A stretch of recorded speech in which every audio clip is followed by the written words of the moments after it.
Dan menjadi ironis sebenarnya.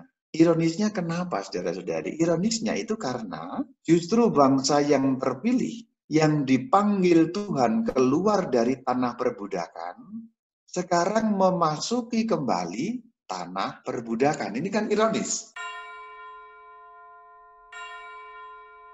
Seribuan tahun sebelum Tuhan Yesus itu zamannya Daud, zamannya Saul, dan zamannya Salomo. Kemudian setelah Salomo kerajaan pecah menjadi dua, kerajaan utara dan kerajaan selatan, kemudian masing-masing dihancurkan oleh kerajaan asing. Tahun 722 sebelum Masehi, kerajaan utara hancur oleh kerajaan Asyur.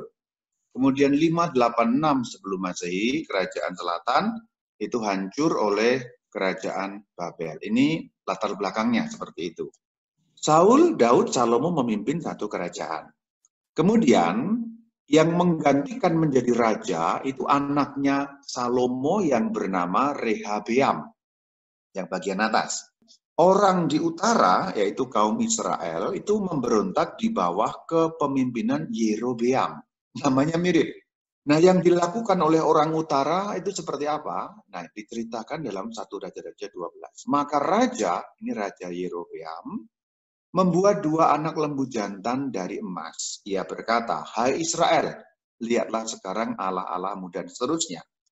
Raja Yerobeam ini seakan-akan mengulangi lagi cerita di padang gurun ketika orang Israel untuk pertama kalinya tidak setia karena menyembah patung tuangan yang berbentuk lembu emas. Orang utara itu disebut orang Samaria juga. Pendek kata, karena kekacauan itu kemudian ada pembuangan ke negeri Asyur. Singkat diceritakan dalam 2 Raja-Raja 17 ayat 6. Orang utara dibuang ke pembuangan ke Asyur. Tidak pernah balik lagi. Tapi justru sebenarnya Raja Asyur menempatkan orang-orang asing ke tanah Samaria. Jadi orang Samarianya dibuang, kemudian diganti oleh orang-orang Asyur, orang-orang bangsa-bangsa lain, dibawa ke tanah Samaria. Itu ceritanya 700 tahun sebelum Tuhan Yesus. Berarti dengan pecahnya kerajaan menjadi dua, kemudian yang golongan kerajaan Israel, berarti yang di utara, itu mengalami kehancuran. Berarti tamat riwayatnya. Maka sekarang bangsa terpilih setelah tahun 722 sebelum Masehi itu, bangsa terpilih hanya dilanjutkan oleh kerajaan Yehuda. Kenapa kok namanya itu kerajaan Yehuda? Karena tinggal suku Yehuda yang setia kepada keluarga keturunan Daud. Sebenarnya dua, Yehuda dan Benyamin. Sementara yang Israel itu 10 suku, maka mereka menyebut diri orang Israel. Yang di selatan, yang melanjutkan Salomo, melanjutkan Daud, itu suku Yehuda, kerajaannya kerajaan Yehuda. Yang melakukan kejahatan tidak hanya orang-orang Israel di utara, tidak hanya orang-orang Samaria, tapi ternyata orang-orang Yehuda pun melakukan apa yang jahat. Kalau kita perhatikan, bab 21 ayat yang kedua, ia melakukan apa yang jahat. Jadi sebenarnya orang-orang Yehuda pun melakukan apa yang jahat di mata Tuhan. Apa yang jahat itu? Membangun mezbah-mezbah untuk Baal, membangun patung Asyera, dan justru penyembahan berhala juga terjadi di selatan di suku Yehuda yang notabene punya Yerusalem, punya bait suci. Pendek kata kemudian hancur karena dosa-dosa mereka itu. Diceritakan dalam bab 24 ayat 10. Majulah orang-orang Nebukadnezar Raja Babel menyerang Yerusalem, kota itu dikepung.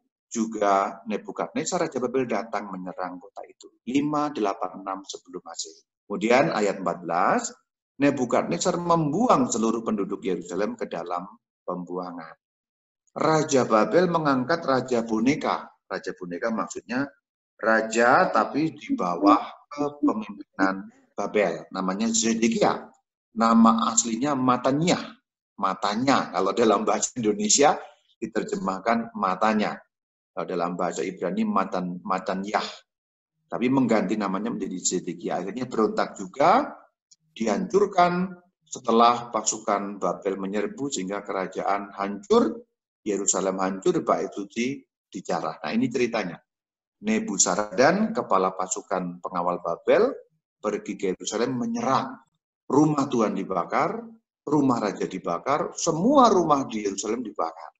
Nah, dengan ini maka ceritanya berakhir mengenai kerajaan yang di selatan, semuanya diambil, termasuk segala macam peralatan-peralatan. Kalau kita baca satu persatu, tiang-tiang tembaga itu diangkut, kemudian tembaga-tembaga, alat-alat yang tembaga diangkut, kemudian segala perkakas, ya, juga ada emas, perak, semuanya diangkut.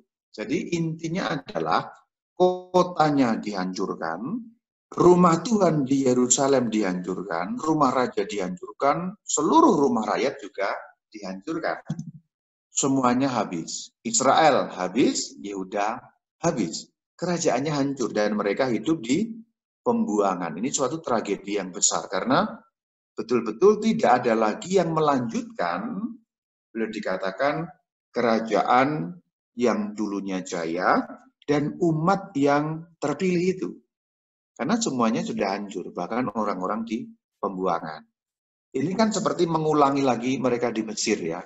Diperbudak, masuk tanah terjanji, sudah menjadi bebas, kemudian sekarang harus masuk lagi ke Mesir yang lain.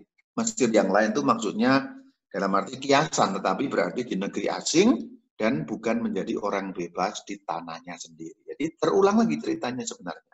Maka kalau kita membaca kitab ratapan, itu sesungguhnya kitab yang menuliskan suatu ratapan yang mendalam mengenai kehancuran kota Yerusalem 586 sebelum Tuhan Yesus.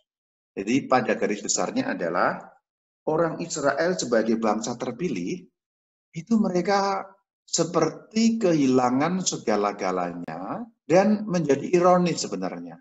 Ironisnya kenapa, saudara-saudari? Ironisnya itu karena justru bangsa yang terpilih, yang dipanggil Tuhan keluar dari tanah perbudakan, sekarang memasuki kembali tanah perbudakan. Ini kan ironis. Mereka mengalami kehancuran. Dan Alkitab memberitahu kita bahwa itu semua disebabkan oleh dosa Israel. Bagaimana memahami bahwa dosa mengakibatkan kehancuran? Saudara-saudari, setiap dosa, kalau kita memahami dengan betul, selalu mengakibatkan kesengsaraan. Meskipun itu tidak bisa dibalik. Meskipun kita tidak bisa membuat logika terbalik. Kalau sengsara, kamu pasti berdosa. Itu nggak bisa. Karena di dalam kitab Injil, Tuhan Yesus mengatakan bahwa ada kesengsaraan yang bukan karena salahnya sendiri. Itu namanya salib. Dalam konsep perjanjian baru itu salib. Meskipun sekarang kita baru belajar mengenai perjanjian lama, sehingga nanti ketika kita masuk dalam perjanjian baru, kita bisa memahaminya dengan lebih baik. Maka Alkitab memberitahu kita bahwa semua itu akibat dosanya orang Israel. Kalau kita pikirkan secara praktis, itu memang betul. Betulnya bagaimana? Begini, kalau suatu kerajaan, rajanya berdosa, itu berarti kan rajanya memimpin dengan tidak benar. Kepemimpinan yang tidak benar, itu akan menghasilkan tata kelola kerajaan yang tidak benar. Orang-orang yang dipimpin akan melihat wong pemimpin saja begitu.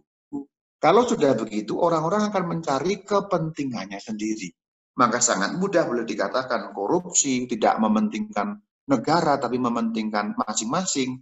Sehingga kekompakan kurang, saling menjegal, saling menghancurkan. Maka ketika pasukan asing datang, orang-orang di dalam negeri Israel ini sendiri tidak ada kekompakan, gampangnya begitu. Maka karena tidak kompak, tidak kuat, bangsa asing menyerbu, runtuhlah kerajaan di utara. Sama kemudian di selatan, runtuhlah kerajaan di selatan. Kesimpulan nomor 2, toh bagaimanapun umat Israel tidak pernah ditinggalkan oleh Tuhan. Status mereka sebagai bangsa terpilih tetap terpilih. Maka Tuhan nanti mengembalikan mereka ke tanah yang dijanjikan. Maka nanti dalam tema selanjutnya kita bisa membahas bagaimana mereka kembali dari tanah pembuangan. Shalom Alaikum.